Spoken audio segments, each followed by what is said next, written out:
Hello friends, எல்லாம் எப்படி இருக்கீங்க? இன்றைக்கி நம்ம என்ன பதிவு பார்த்துட்ருக்கோம் அப்படின்னா, அனகாபுத்தூர் காமராஜபுரம் 59வது அந்த கொடி ஏற்றும் இறக்குற விழா கேள்விப்பட்டிருப்பீங்க. அந்த மாதா கோயிலில் அது ரொம்ப விசேஷமாக ஒரு வாரமாக கொண்டாடப்பட்டு வருது.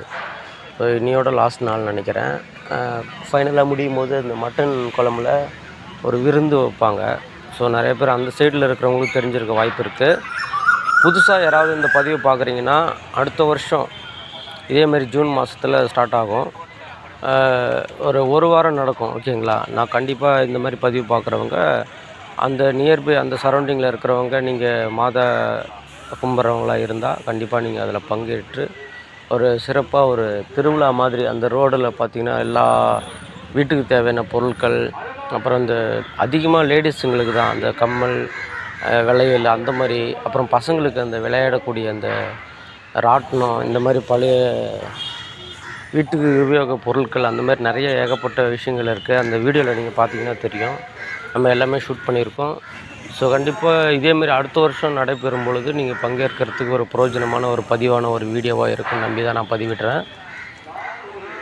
முறையாக நம்மளுடைய சேனலை பார்க்குறவங்க சப்ஸ்கிரைப் பண்ணிவிட்டு, உங்களுடைய அந்த சரௌண்டிங்கில் யாராவது பல்லாவரத்துலேயோ இல்லை அனகாபுத்தூர் காமராஜபுரத்தில் இருந்தீங்கன்னா, காமராஜபுரம்னோடனே கேம்ப் ரோட்டில் ஒரு காமராஜபுரம் இருக்குது. தாம்பரம் போகிற தென்னகரம் போகிற வழியில் சேலையூர் தாண்டினோன்னா அங்கே ஒரு காமராஜபுரம் இருக்குது. அது கிடையாது. இது வந்து பல்லாவரத்துலேருந்து உள்ள பம்மல் அனகாபுத்தூரில் இருக்கக்கூடிய காமராஜபுரம். அது நம்ம தெளிவாக தெரிஞ்சுக்கணும். ஏன்னா காமராஜபுரம் 2 இருக்குது. இப்போ தான் நிறைய இடத்துல கன்ஃபியூஸ் ஆகுது. ஏன்னா எல்லா ஊருமே 2 ஊர் இருக்குது. அந்த மாதிரி அந்த காமராஜபுரம் போயிட போகிறீங்க. ஸோ பல்லாவரம், அனகாபுத்தூர், காமராஜபுரம்.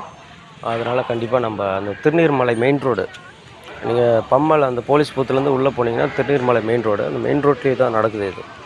அது வருஷத்தில் ஒரு நாள் கிராண்டாக செலிப்ரேட் பண்ணுறாங்க. இந்த பதிவை நீங்கள் இன்றைக்கி தான் நீங்கள் பார்க்குறீங்கன்னா, உங்களோட ஃப்ரெண்ட்ஸ் அண்ட் ஃபேமிலி ரிலேட்டிவ்ஸ்க்கு எல்லாருக்கும் ஷேர் பண்ணுறது பிரயோஜனமான ஒரு பதிவாக இருக்கும் நம்பி தான் பதிவிடுறேன். முறையாக நம்மளோட சேனலை பார்க்குறவங்க திரும்பவும் ஒரு முறை நான் சொல்கிறேன், சப்ஸ்கிரைப் பண்ணிவிட்டு உங்களோட ஃப்ரெண்ட்ஸ் அண்ட் ஃபேமிலி எல்லாருக்கும் ஷேர் பண்ணுங்கள். ஒரு பிரயோஜனமுள்ள ஒரு பதிவாக இருக்கும் நம்பி தான் பதிவிடுறேன். அதேமாதிரி வீட்டுக்கு தேவையான பொருட்கள் நீங்கள் பார்த்தீங்கன்னா தெரியும். அது நான் கூட போயிருந்தாங்க, எதிர்ச்சியாக தான் போயிருந்தேன், எனக்கே தெரியாது. அப்புறம் தான் பேனரில் பார்த்தா 59வது வருஷம் இந்த இது நடந்துகிட்ருக்கு. இந்த கொடி ஏற்றுறது, இறக்குற அந்த விழா நல்ல பிரம்மாண்டமாக இருந்தது. ஒரு நல்ல க்ரௌடு.